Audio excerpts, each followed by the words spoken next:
We are live. Hello, everybody. Hello. Hopefully these mics and audio and everything's working. It's going to be brilliant. We'll find out shortly. And John, you're welcome to pull up the stream feed so you can see people's comments in case it's not working or working. Uh-oh, not that one.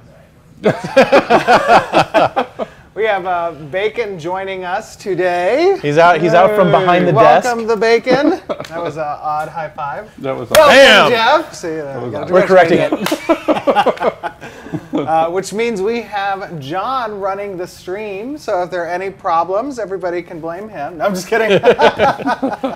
No, it's going good. So it's been a while since we've actually been in here. This. At this one. At this one. PAX was a pretty good one, though. PAX was great. Yeah, PAX was a lot of fun. By the way, we got a lot of great feedback from everybody who did tune in for the PAX streams. Michael Bacon's already put together a really awesome schedule for the next PAX, and we're going to do some shooting here and interviews. You're going to do some interviews at the studios and kind of have like a schedule to show them at the next PAX. I'm on it. Whoops, did we accidentally announce that we're going I think we to just did. Okay. Well, the next PAX that we're going to, right? Which might not be the next one. Who knows when that could be? We don't know until we officially announce what the next PAX is. So one PAX in the future, eventually. One PAX in the future. Very good. So as many of you probably have already gotten our newsletter on, gosh, what day is today? Is today Friday? I think it's Friday. Oh my God, it still feels like Monday. The 4th, May the 4th. May the 4th be with you. Exactly, and with also you. with you. Thank you. Yes, absolutely. Lightsabers for everybody. Yes. We should have had him on the... We have a lightsaber, I thought. It's in the box. In the box. Oh, it's in the box? What's in the box? What's in the box? I don't know what he knows. Lightsabers, apparently.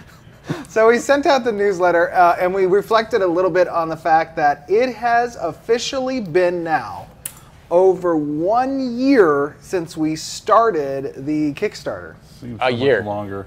It's longer and faster, right? Like, I think back and I'm like, it's been 10 years. Yeah. But then it also feels like it was just yesterday. Right. Yeah. It's weird how it can feel both ways. Yeah. It's been a crazy ride. That was a crazy day. I remember we came in and we had an office pool on how successful the Kickstarter would be. Then I was like way off. Were you really? Yeah, I was way off. Should we reveal? What was what did you think? I was pessimist. Oh, were you really? Yeah, no, I thought we would meet it, but I didn't think it would be. Go as high as it did. Yeah, nowhere near. Yeah. I think it was at like 1.5 or about there. I think I was 2.4. But Tristan said 3.5, I think. He did. But Tristan cheated because... He did cheat. He didn't do it on the first day. Tristan, you cheated. Yeah, you cheated. On the office pool for the Kickstarter. No, No. Someone's mic is doing the scratchy thing. Okay, scratchy. Is it bad? It must be me and my Is it mine? beard. Is it your beard? Hold on, guys. I'm gonna fix this. Probably is. I'm gonna make sure mine's... Hello. All right, I don't know. Is it me? No, it's probably not you. It's probably me. I'm Mr. Scratchy. All right, there it is. Okay, I'm you good gonna now? aim it down and underneath the amazement. Okay. Amazingness. Testing for scratchiness. Hello. Testing, Scratching. scratching. Scratch, Hello. scratch. Scratchy, scratch. The itchy and scratch. Oh wait, that's copyrighted. It is. But it's okay. We can do it on stream. Okay, yeah, that's it's fair true. use. Right, that's true. So anyways, it was a pretty surreal day, and it's really cool to look back and see over 1 year where we've come from and where we're at right now. Yeah, I mean, we're a totally different studio now at this point. I mean, we've more than doubled in size. Yes. We have a game now, which we didn't at the time, and we had a prototype, but didn't really, it wasn't what we've got now. Well, at the time, right, we had 12, 13 people 12, I think, yeah. working on the project, and we were really in a pre-production mode. Yeah. Right, and today we have over 70 people working on the project. 30 in-house, over 30 in-house. Yeah, and partners everywhere. Yes, exactly, across multiple time zones. So it's really, it's really interesting to just know that that amount of progress has occurred in less than 12 months. Yeah. I mean, that's crazy. It's absolutely nuts, really. Like, I can't even put it to words. If you look at other studios, that shall remain nameless, like, wow. A lot of time is spent doing nothing, right? And we've really focused on making the game, right? Like making something happen, and not really kind of, oh, should we do this? Should we do this? We know exactly where we want to go, and so we just do it, right? Yes, it is exciting to be a part of. Well, I think it's really interesting because our operational practices really focus on getting into testing and staying transparent, open with the community. Right. And that drives a lot of the progress forward as well, right? Yeah, because once we say, like, hey, we're going to do this thing, we need you guys to be a part of it, we're obligated at that point. We can't just say, oops, sorry, we didn't do it. Well, unless you're standing within, like, X amount of space from me, then you're not so obligated. Oh, that's true. That is true. We can't trust anything Steven says today, apparently. I have plausible deniability on anything said on this stream. That's why I'm sitting here. Because we have the bacon zone so close right now. Right. I like that. We're just funning you today. Yeah, no, okay. I just want to reel it in just a little bit. That's so true. We'll keep it legit. That is true. No, but the other interesting thing was that, as you were saying, when we make the commitment to the community on certain dates, we're not beholden to, investors or board, or anything like that. Right. We're really beholden to the community. Yeah. And delivering something in a timely fashion, that is up to the standards that they come to expect. Exactly. Awesome. It's awesome. I agree. Yeah. 100%. And I mean, it's like, about making promises, right? Like, Kickstarters are weird things. We know that Kickstarter has sort of like a association with it, right? And we see projects all the time that don't make any progress, and that's not a dig at any. Right, for real. Like, it's not. Yes. It happens, right? Like, things that you don't expect happen, and they cause projects to fail. And so, it's one of the things that we thought was really important is we need to show things to give our backers the understanding that, hey, we're fulfilling what we promised you guys, and so we'll continue to do that. The cool thing about that is, in this whole process, is that you can go on, like, our YouTube channel, and you can scroll back a year in the videos, and you can see what the game was in the state a year ago. Excuse me. And then you can take a look at, a video that we took last week. Right. With testing our raids, testing some of the node PvP. Actually, we should probably put that up. We can just talk over while it's playing. We want to make sure that the volume on it is not too loud for the voices, but let's try to throw that video up and see how that works. No pressure, John. No pressure, John. No, John's doing great. Oh, man, he did it. First try. And look, that title's correct. This sucks. He's not going to have any problems at all, and then everything before this is going to be Bacon's fault. Yeah, let's see if we can... that media source, that audio media source at the bottom near... Yeah, pull that blue bar down a little bit. A little bit more, more. About 20%, yeah, right there. Oh, all the way. 20% power. Yeah. So you guys, can watch this now. Is this? It's not choppy like that on the. No, not in the video. Not in the video. Okay, very good. It's because we're dropping and dragging it out because we. So this is some footage that we did last week. We were testing some raid mechanics, getting ready for the first phase of Alpha 1 that we. Oops. Can't really hear it at all. Can't hear the video at all? Yeah, it was good About 50? Okay, turn it up just a little bit. There you go, right there.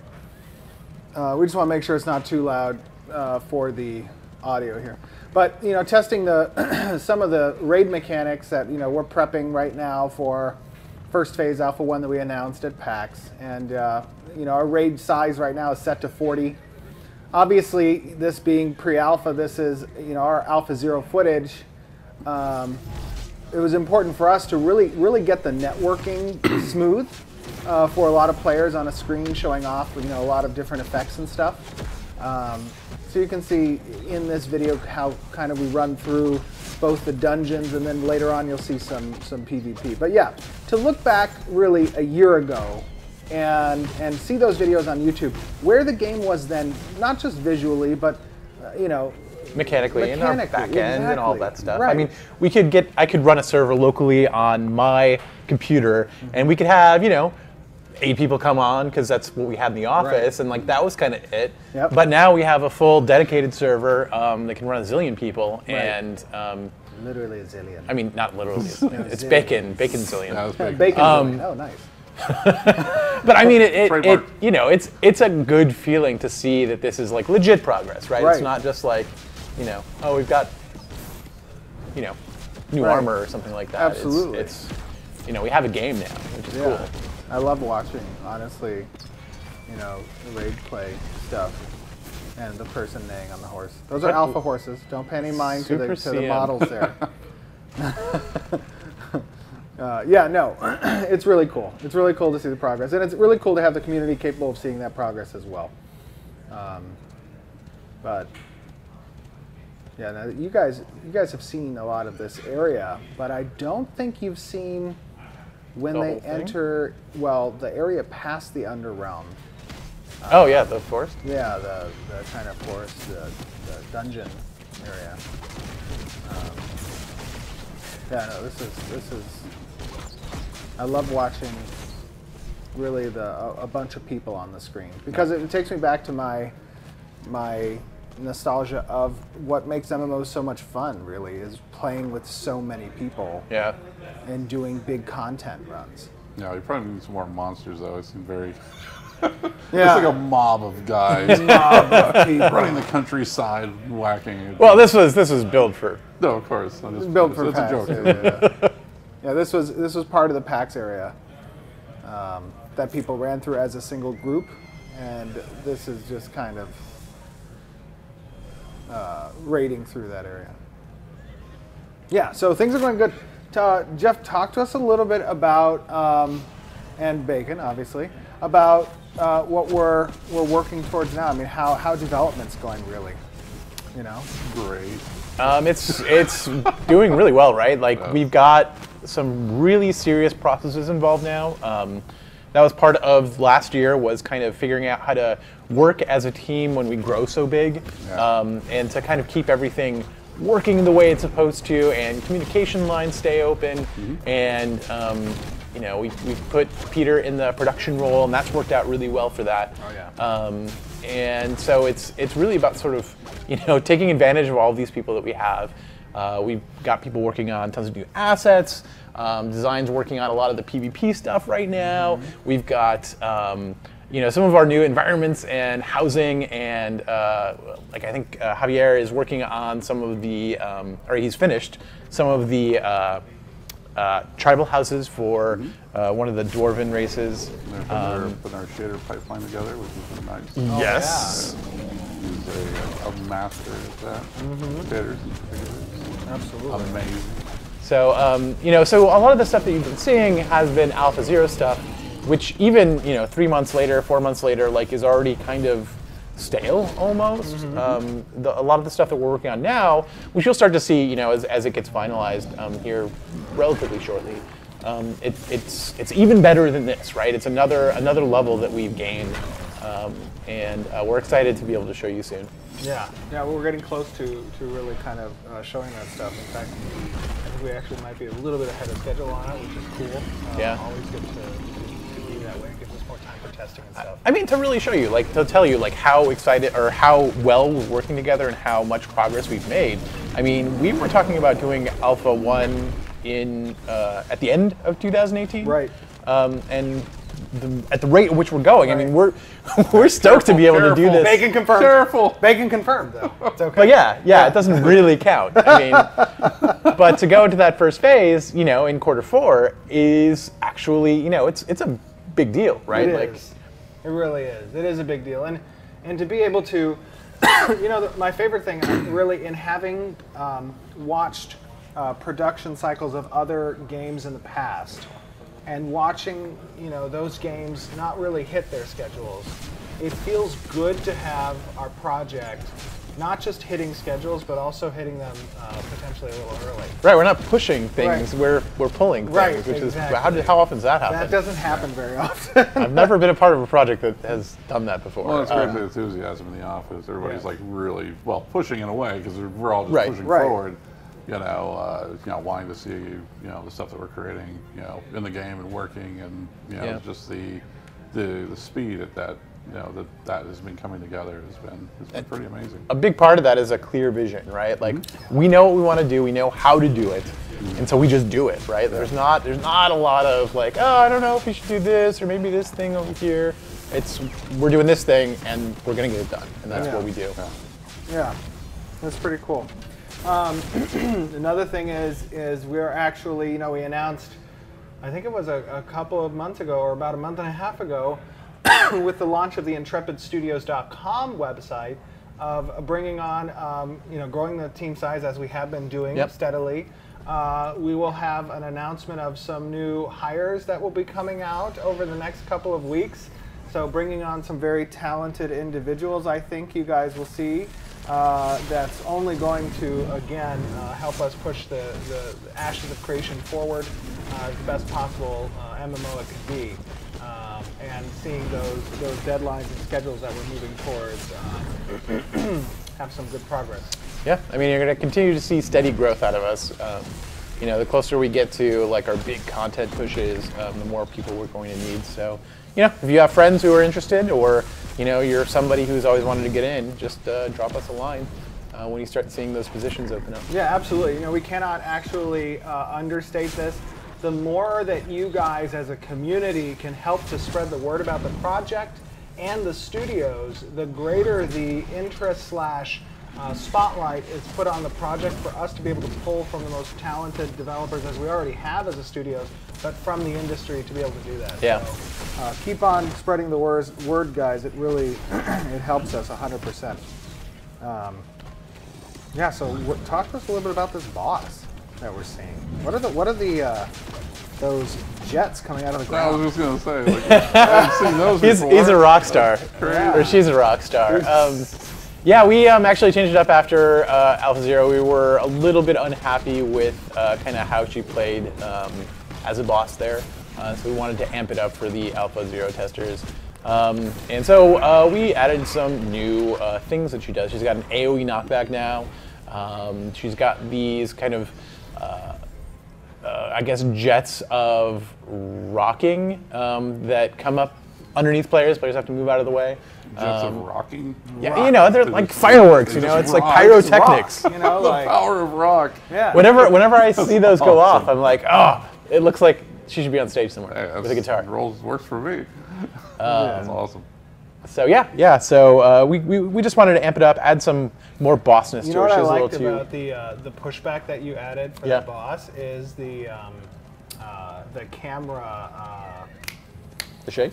Yeah, it's not the shake. The motion blur? The motion blur. Yeah, we discovered some things in Unreal that allows us to do that kind of dynamically, as opposed to just relying on sort of environmental stuff. Oh, this is a fun fight. Actually, it wasn't that fun because it was 6 against like 100. Now Jeff is in the cool. city, and this looks like they're about to a raid is about to siege the city. So Jeff and I think you only had one group there, right? I had one group. I don't know how that happened, but yes. No. Everybody else was attackers. Yeah, I'm an almighty god. Oh, there's Jeff. There. Jeff sees the onslaught coming, and he's running back to his people. Oh no! Did you die? Yeah, I died pretty was quick. Yeah. Entirely uncool. This whole battle. I was on the bad side. I love this. I love watching this because I think we're watching Tristan on Lord Snod, and Tristan really liked those flame lines, and for some reason he would jump into the flame lines and just die. I know. I don't know why. I'm not sure. You're supposed to jump out of them, not into them. Yeah. No, I agree. But I mean, just how smooth everything works with this many people without any hitches or anything is really a good sign for us. Yeah. Well, you know what I love about this right here is that one of the and we watch the boards. We watch our community. We also watch, you know, forums on, you know, MMORPG.com, AskBOP. We watch them on Reddit and all. God, Reddit. But we watch them on Reddit, and and one of the primary, you know, voiced concerns about Ashes was, oh, they're using UE4. Right. They're using UE. You can't do an MMO with UE4. And you know, spending time early on our back-end solutions for UE4 and accommodating the amount of players we want to see on the screen and having good performance both server-side and client-side, UE4 couldn't have been better, and our engineers could not have done better. I really think they knocked it out of the park on both sides. I mean, we've got Epic Sears, so we get a lot of help from them. And there's nothing that UE4 can't do if you tell it to do it, right? Right. You have access to the source code, so it's like if there's something that's not working the right way, we just change it. You know, it's you know, we did have to change some things, right? But I mean, that's why we have engineers. Engineers work on the hard problems like that. And right now, networking-wise, the number of engineers we have between here and other places, working on our back-end solutions, I think it's totally 14. Yeah, just about right now, just about 14 engineers. So you know, being able, and I'm gonna be a little bit of an Epic, you know, Unreal Engine evangelist right now, but you know, the engine is remarkable. They have done a great job. Epic has in creating an out-of-the-box kind of engine, and then giving the developers the tools and the support. To facilitate the changes they may need to make. Right. Because you know, no engine is going to be a one size fits all solution, right? And that's why they give you access to the source code so that you can make it your solution as you need it, right? And you've got all these people who've worked on the engine and know exactly what to do with it, so they're just a call away, and you know, they help us out when we need it. Right. But I mean, for real, like, if we had to do this on our own, or if we had to do this with another engine, I don't really know another off-the-shelf engine that would give us as much as Unreal has. Right. No, absolutely. So no, absolutely. Most of the tools are just amazing in it. They're just so easy to work with. Yeah. I mean, from an artist standpoint, right? Yeah, absolutely. Yeah, and you know, when somebody says ease, like Michael just did, right? That means fast. That means we can do things powerfully, quickly, and again, like that's what it's about. You know, we're not hampered by, you know, an old proprietary engine that, you know, takes 8 hours to make it do a simple thing, right?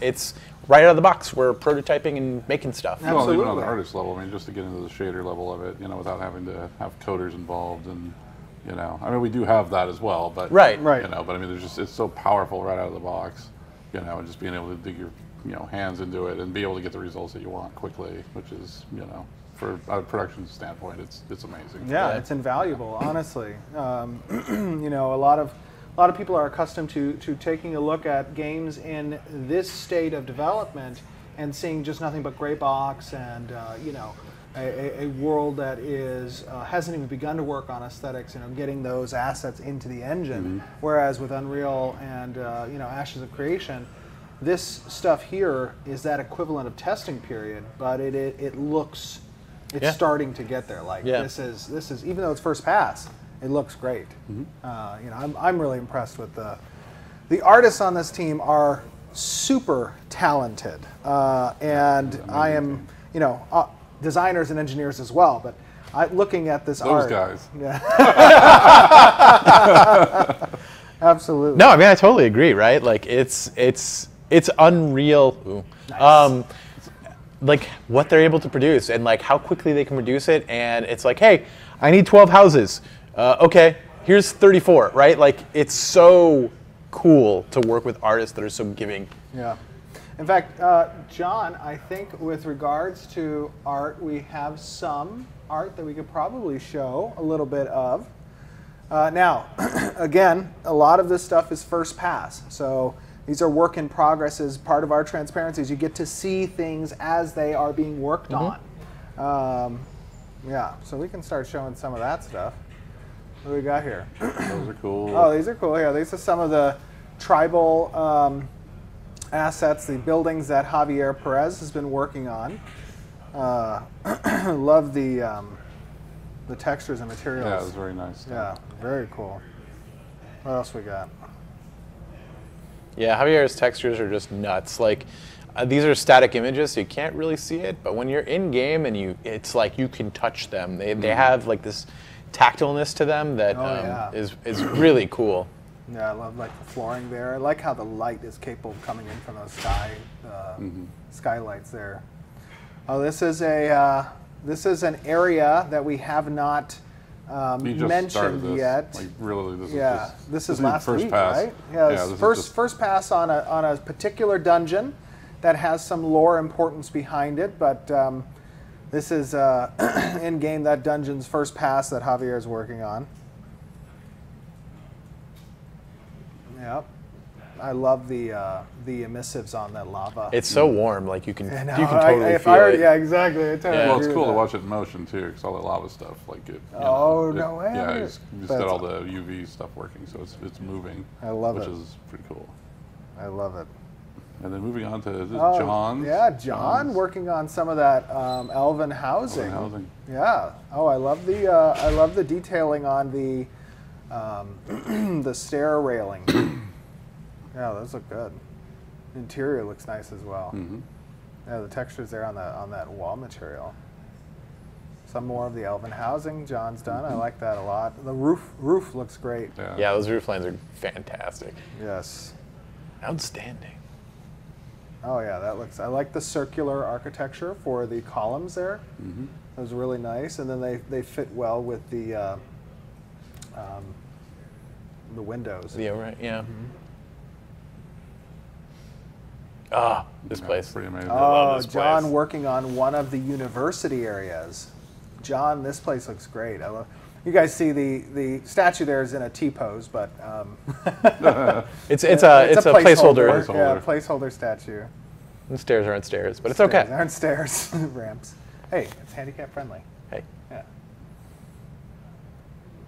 Bacon's human housing assets. These are huge. Literally. Oh yeah, that's interior. Interior mage tower. That's the mage Interior tower. of the mage tower. Yeah. Nice. Human mage tower looks good. Yeah, it definitely has a different flair. Oh, it does. For I haven't seen these yet. Oh, that looks so cool. I Human think stuff's it's very blocky and it's easily culturally identifiable, right? Yeah. Yeah, I love that the shapes are kind of housed within the different cultures, right? And they kind of adhere to that. The shape language all works for each race. Yes, I think it looks great. Some more of the These housing. are kind of out of sequence. So we're back to housing. Another important thing about these images, guys, that you're seeing is, you'll notice that the ground is very plain. This is what's called a playground. This is the castle. One of the castles. Getting ready for castle sieges in our first phase of Alpha 1. Yeah, you'll notice that the ground is very plain. That's because this is what's called a playground. So you kind of take art assets that are being built, you throw them into the world so you get lighting on them, but it's not in an area that has developed it's not terrain. an actual level. Yeah, It's just our internal this is all level. just the beginnings, the first pass and all this stuff. So. Yep. It's so it all loads quickly and you can get in and check it out. Oh, these are great. This is Jeff Deliere. Did some concepting for different weapons. I think we have one-handed sword, two-handed sword, scepters, daggers, pole arms. Why don't we have three-handed swords? Huh? Why don't we have three-handed swords? Three-handed swords. Wow. You have to work in tandem. Entirely inappropriate. This is wands there. Wands there. What else we got there? Oh, there we go. Okay. I accidentally left that one there. That's okay, though. Oh. That's okay. Quick, change it. Next one. Next one. Oh, my God. Next one. There it is. There it is. Okay. Not fast enough. Crossbows.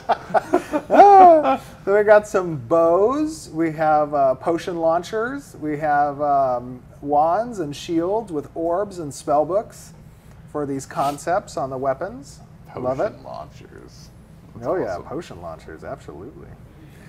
These are some statues that Ryan Richmond has been working on, which, by the way, I love these statues. Yeah, these awesome. elven statues. So that T-pose guy we saw earlier would be replaced with one of these. Right, yeah, absolutely. These are great.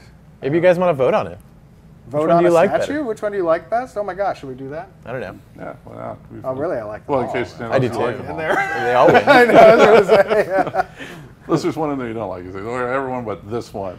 Yes, No, these are all good. really cool. This is some sketch work done by Matt Broom on some of the character armor that's being worked on right now. I'm not sure if it has enough detail though. Yeah, really, he skimped out, I think, on the detail. You're totally right. No, We should have a talk with that guy. This is great. That's as yeah, detailed as it I can get. love the detail on it. It's beautiful. Yeah, that's awesome. 100%. Oh, that's some of the, looks like this is the robe detailing on some of the robe armor. I think actually Keith Kovac is working on the robe piece. Oh, nice. Oh, yeah, I think I saw it come down there. Yeah, no, it's looking good. I think we actually get that in engine on Monday. Yeah, you know what the crazy thing is that these sketches, the models look almost identical. Oh, like yes. it is Yeah, crazy how like one for one they are. And again, that's really thanks to our artists. Like it is nuts the level that they play at. Yeah, and you know, the interesting thing is kind of the direction of this art is kind of taking, you know, it has some Eastern influence, but really taking that and westernizing it. Yeah. Right? Creating that kind of, as Matt would say, real-ame look, I guess, right? And westernizing that kind of. Or we keep it direction. realistic proportions and stuff, but exactly.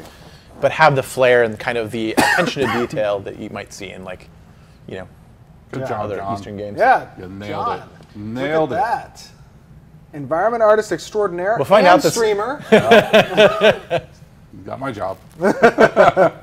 Love it. Very cool. What were you going to say? Oh, nothing. Nothing? So I think we might be able to take some questions from the community. How are we going to do that? Do I have The way a... we usually do it? Well, this is true. Let me see how. That could be the case. Do we have a volunteer moderator that can open up a live stream channel in Discord? And for those of you, if you're not on Discord, please join our Discord. We love real-time capability to just jump in there and chat with you guys and get feedback on, you know, things like this stream today and, you know, the stuff that we're showing you. Funny thing, we actually have an Alpha 0 test that's running all week long. Yeah. From Friday to Friday. It started at 2 o'clock today. So we've got Alpha 0 testers in there testing. We are still doing our raffles for Alpha 0. So you get entries for the raffle by subscribing to our social media, by registering on the website. This is like our long-term test, right? Yes. Yeah. Let's see Checking if for we memory have leaks, that kind of thing. live stream Q&A. Here we go. First question. Will there be a Stuffertons server? A server with only Stuffertons. That would be amazing. Like just a one race of Stuffertons. I would play that server all day That would long. be great. Oh my gosh. I would love it. Next person says crossbows, question mark. Crossbows are bacon confirmed. Bacon confirmed. Bacon confirmed. Nodes Part 3. We are still working on Nodes Part 3. We want to deliver a Nodes Part 3 that is to the standard we want. And when that is ready, you shall see it. Yeah, just to keep to sort of explain that a little bit.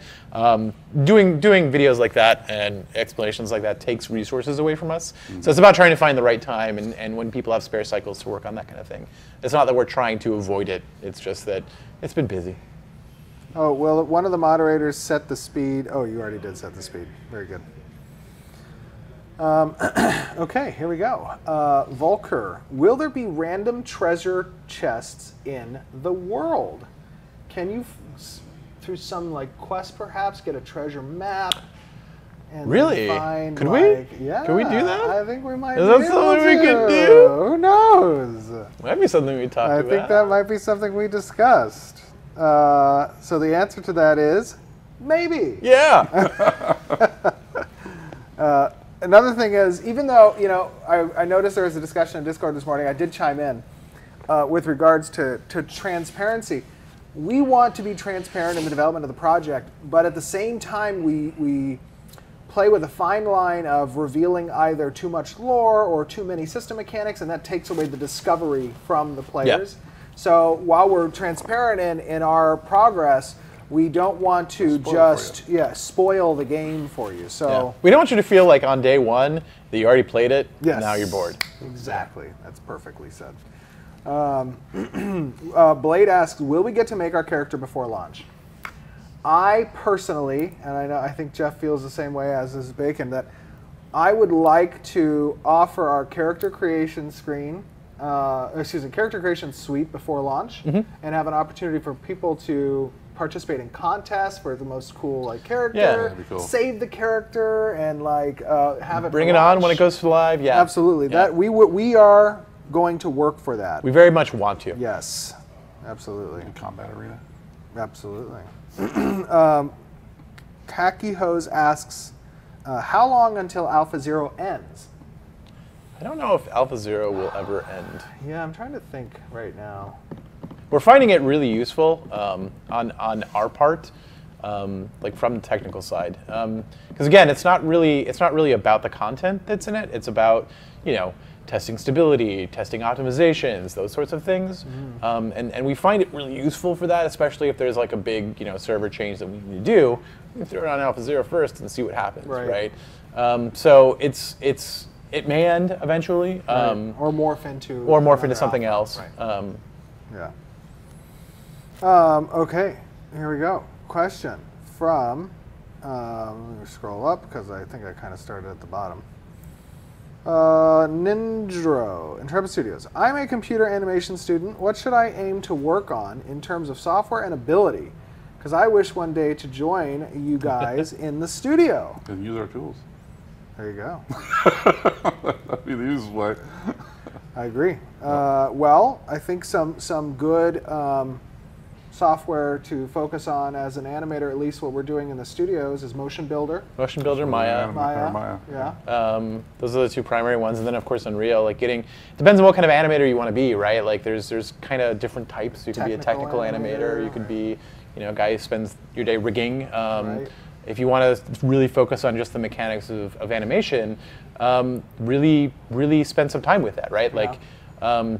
Like, you should be playing with a sketchbook every day. You should be, learning the lingo of animation, because there's this whole language involved with it, and understanding how people move and how to do that efficiently, and and spending the time yourself really to focus on learning those software tools, right? Unreal Engine, Maya, Motion Builder. And there's some other good ones out there too, but spending the time necessary to learn those tools, and don't just hone in necessarily on what you want to do, but kind of explore all realms of animation and find out where your passion lies. Yeah. Right? Yeah, it's really important because you're going to be doing it 8 hours a day for the rest of your life probably. Right. So it's really important you don't get burned out on it. So if you're in school, take that time to really kind of explore that and kind of figure out what makes you happiest and what you can do long term. Because these aren't easy jobs, right? Like we do it because we love it, not because it's easy. So be prepared for that and look for that thing that really kind of excites you. Ira asks, will motion blur be able to be turned on and off also point of view, POV? The answer to motion blur is that is a natural setting in UE4 that you can turn on and off. And the answer to that is yes. Yeah. And then POV. POV? I think you have a... What do you mean by POV? Point of view, I think there's... Field of view? No, that's like point of view. I think like third person, first person. Oh, okay. Yeah. I think we're, right now, we are third person view that you can zoom in and out of. And I think, a lot of other games I've experienced, you can zoom all the way in until it looks first person. And we may have that same functionality, but you won't see first person animations where like the arms are in front of you and stuff like that. Yeah. So yeah, probably. Yeah, it gets weird when you do that, and it's probably something if you really like it, will probably turn on for you. But it's not going to look the best that way, and certainly we're not designing it to be played first person. So yes. All right, so somebody asks, what is the difference between daggers and maces? And could you equip one of each in a dual-wield fashion? So we talked, I mean, obviously, again, our designs are intended to be tested, and that's what alphas and betas are for. But we have discussed having one-handed weapons be interchangeable into dual-wielded weapons, right? And I think maces and daggers would fall into that category of applicable combination types.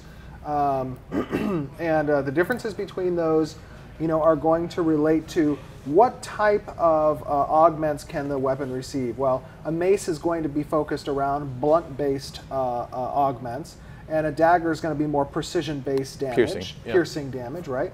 And they're going to have their own school of augments that may be more beneficial for the type of building character you've decided to build. Right. And it may be also that in our weapon progression system, which kind of focuses on what now we have as the combo system, but might change later on, those weapons will all have their own progression path as well, and their own applicable types of skills. Exactly.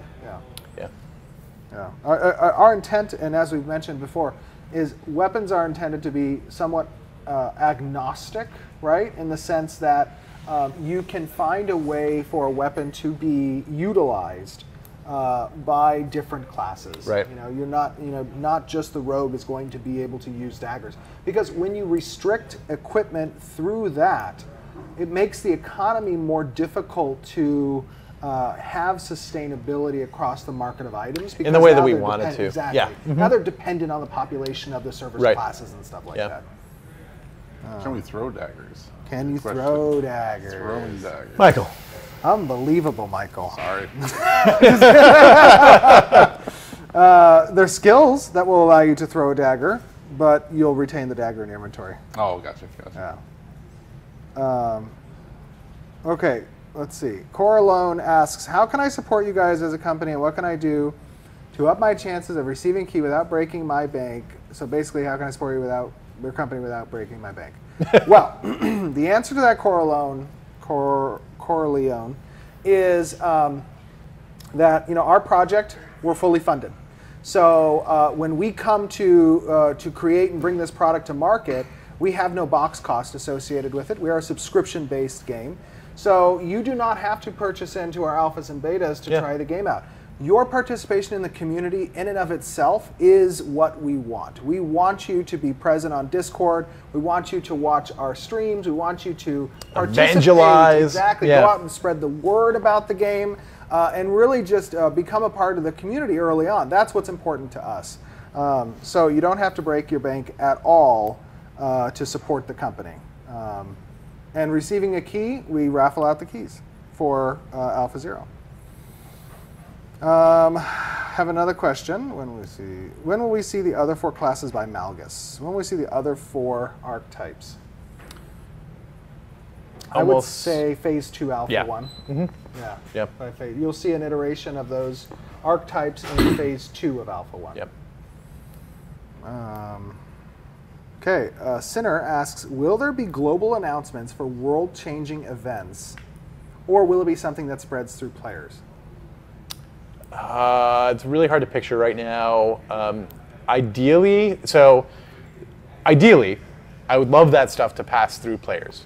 But there are really important events that kind of need that people need to have awareness of, right? Like when a castle is up for attack, right? We need to tell everybody about that. Node sieges, castle sieges. Right, like those things are necessary. Legendary world boss attacking, triggering the city, but not caravans, not a local node event. Right. There may be other events that are kind of, we play with and we don't announce. But again, it's about finding the right balance between those two things. Because if we don't tell anybody about something that is happening, then the consequences of that are kind of like almost shitty, right? Like we don't want a node disappearing off the map and everybody was asleep when it happened and nobody had an opportunity to sort of counter that, right? So yeah, I mean, it's about the event and what specifically we're talking about. Some things we do want to pass through player word of mouth. Other things we will announce. Yes. So we have a question from Svalin.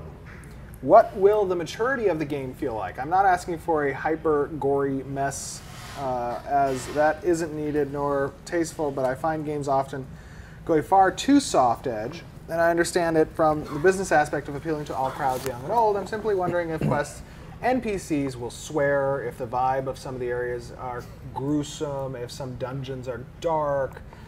Certainly not asking for an 18+ game, but something that doesn't make adults feel a bit childish sometimes is welcome. Question from Svalin.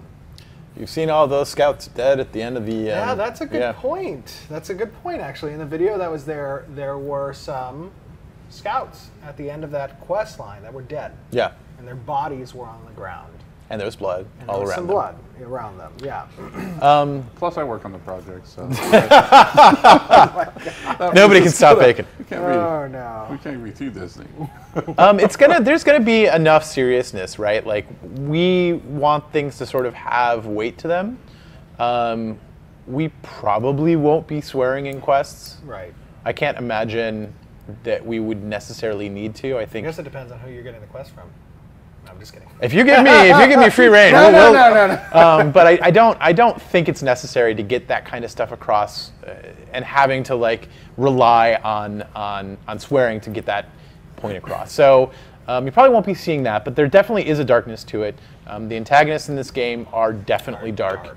And that kind of imagery, we're not going grimdark at all, but there are parts of it that get that way. Yes, I agree. Those wind catcher things, they're like pulled open skin, and Oh my gosh. And that has a little face on it. Little faces. those are pretty gruesome. They were gruesome. They're Faces gruesome in stitched concept, together? but not in execution. I think. Oh, okay. You know what I mean? Like I didn't go conceptual. overboard. Exactly. but Yeah. The yeah. concept was there. If you was thought dark. about it, you'd be like, oh, Yeah, shivers. that's nasty. Exactly. Okay, a question from Mjolnir. Fast travel, auto-pathing, or just use mounts? So we've said before, there's very little teleportation in the world, and some of that does get unlocked through metropolises of a certain type. Additionally, there are mounts that are faster travel, and then there are going to be services that kind of are fast travel between nodes that are available. That have been built. That have been built, right. There's not going to be any auto, like, go to waypoint or whatever, though. Right, correct. Okay, let's see. Here we go. Next one. How does saving a name work for the backers? Is it like people with higher packages go first? I feel like that's fair. So when we do implement our name reservations that we offered through Kickstarter, and I believe is also offered in the Intrepid pack on the pre-order store, the way that'll work is it'll come by order of tier first, and each tier will get access to the name reservation before the tier beneath them, and then so on. And when that functionality becomes available as we draw closer to beta, that will get exposed on the website.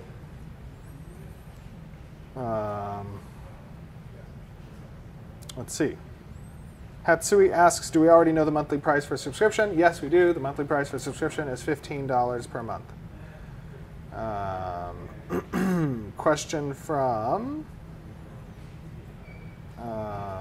iRobot the Blue Phoenix. I didn't get my key from the April 5th live stream.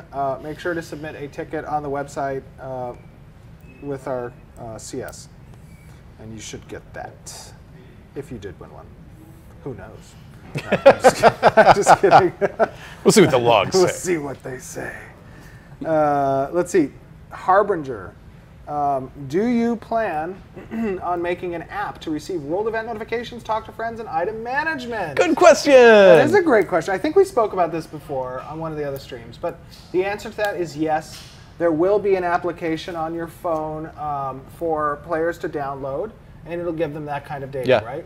Yeah. They'll get world event notifications, notifications that pertain to their citizenship and or houses. Yeah. They'll be able to change out perhaps some crop rotations, maybe interact with the game in some ways, right? Like, we're not quite there yet, and some of it may come post-launch, but because certainly the game itself is what our focus on. But we do want people to interact with the game on their phones when they're away from their computer, and we're going to do as much as we can to make that cool.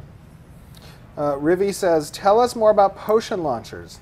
Well, potion launchers were accidentally put onto the art thing that you saw there. Michael Bacon did it. Michael Bacon. I don't know where they came from. May or may not have accidentally done that. To, I don't even know what a potion launcher is. Yeah. It's like a railgun. And I finally got it in. I finally got it in the game. We will reveal more about the different weapons as we move forward. Yeah. Okay. Let's see.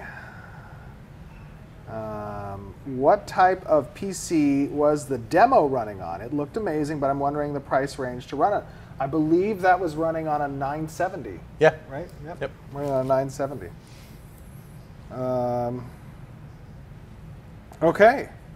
We will do one last question. Make it good.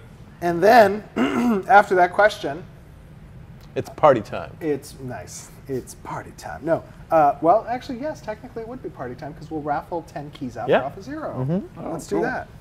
So answer that one guy's question or girl's question. Yeah, there you go. Whatever it is, you could win one. Boom. Okay. Last question. I want to try to find one that's not a repeat question from previous streams. Steven, we can't see your face. Oh, you can't say. I'm sorry. Hello. Let's see. Here we go. Here we go. Let me find out. A lot of these questions are the same from other things. There's one about baby bear backpacks. No, there's no baby bear backpacks one. All right. I'm just trying to find the last one. You can do it, Stu. I believe in you. It's difficult. Here we go. Cavalry PK asks, well, he says, okay, this isn't, we've had this question before, sort of, but he says, what are some of the challenges we're facing currently? Okay. It's always an interesting one. I mean, yeah, it's always hard because the challenges are not big ones, right? Yeah. So, you know, for us, like maintaining the culture is a big, important thing for us. Yes. So we're very careful about who we hire, and sometimes that can be a little bit slower than we'd like. But you know, that's just us. That's just a general growth challenge. Right. Right. You know?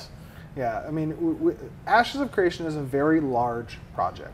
It's probably the most ambitious MMO that I've ever even heard of, honestly. And you know, we're going to have to grow to a considerable size. I mean, having right now over 70 people working on the project is great. Right. But in reality, that number is going to be probably closer to about 200 at the apex. And getting up there both from a talent as well as a cultural fit is something that, as Jeff said, we're very discerning about, because it is part of our success as a studios and being able to deliver on time or ahead of time or at the quality that we're delivering has to do with the streamlined approach of the studios that's facilitated by the culture and the team-oriented attitude towards delivering a product that we all can be proud of and that you guys can be proud of. And we want to make sure that it is as seamless as possible here inside the studios on the development side in making that product. Because friction between people creates friction on implementation, right? Like, we need people to be on the same page at all times and agreeing with the overall vision, right? When egos start getting involved and, you know, people have chips on their shoulders, that brings everybody down. And so it's really important to us that as we grow, you know, we continue to have sort of really super positive, forward-focused. Absolutely. I would say probably my challenge, in addition to that, and I think it was just a general growth challenge, but I think my challenge is probably, you know, our transparent development process, as I've said before, is a two-edged sword. We're able to interact with the community, get real-time feedback, and show you guys progress from a year ago to today, and you guys can get excited about that, but it also leaves us open to some falsities that may get misinterpretation. Yeah, that might get propagated out in the Reddit communities or wherever there are, wherever they lay. There are some false assumptions that are made based on what we show people who may not follow the project as accurately. So that's why I really rely on you guys as a community to take information that you hear here, you see here, and spread that information from the horse's mouth. Right, exactly. Are you calling me a horse? No. No. Okay. To take that information and to spread it so that people can really see the promise that's present in this project and can come and be a voice in development. Because the more voices we have on Discord or the forums or here at Stream, the better it is for us as developers to kind of take that feedback and run with it. Yeah. Yeah. So I think that's it for today, guys. Wow. We will have another stream next month. About I don't know when the date is, but we'll announce it. But yeah, everything's going great here at the studios. We have a lot of fun and exciting stuff that's coming your way very soon. Trademark. Does not include potion launchers. Does not include potion. Okay. Unbelievable. Maybe it includes potion launchers. But yeah, we hope you guys enjoyed today. Stick around because we are going to raffle off 10 keys for Alpha Zero. We are running our Alpha Zero server all week. Our first straight 7 days of Alpha Zero that we're doing actually right now on the servers. It's pretty exciting. Yeah, come break stuff with us. Break it hard. And we will see you guys next time. Stick around for that raffle. Take care, guys. Bye, everybody.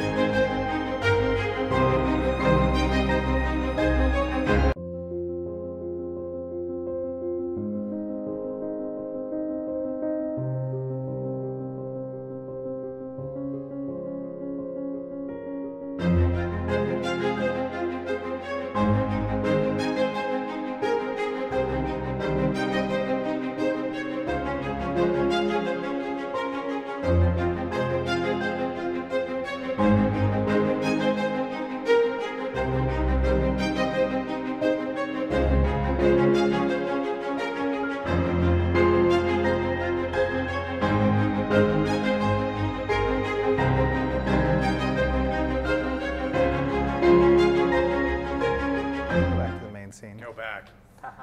Uh-oh, not that one. Not that one.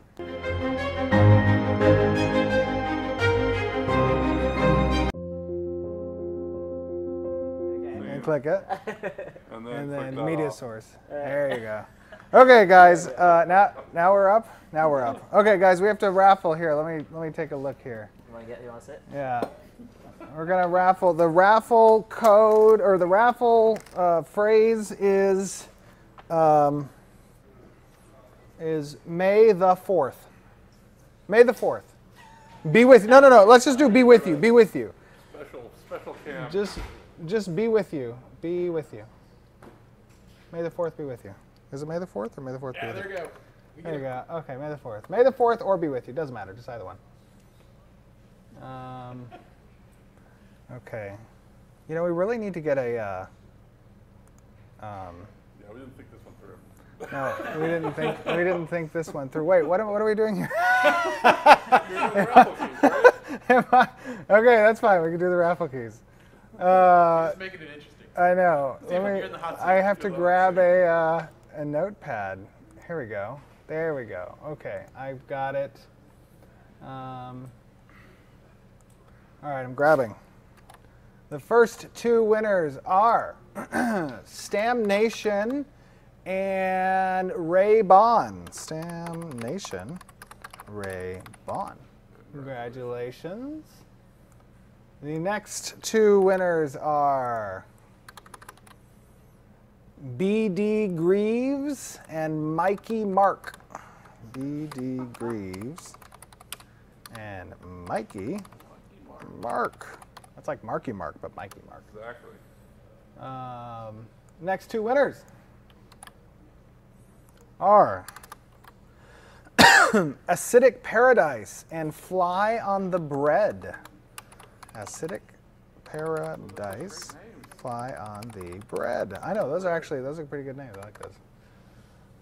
Next one is You guys get to see, by Michael filming me, you get to see the dirty studios right now.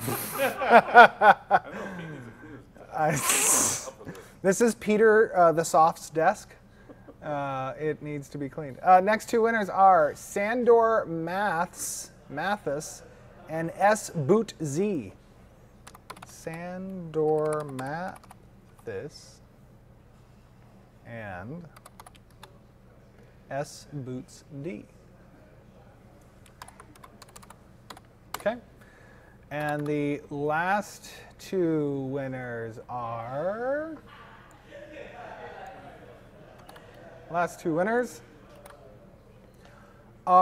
Chicken Lover Dan. Chicken Lover Dan and Not Really Asian. No. Chicken Lover Dan. Chicken Lover Dan, Not Really Asian. All right, congratulations, guys. Those are our 10 winners. We'll see you next time on the Ashes of Creation live stream. Take care, everybody. Hey, that's awesome. Switch over to the other scene. What other scene? Oh, wait, where is the OBS? I don't know where it is.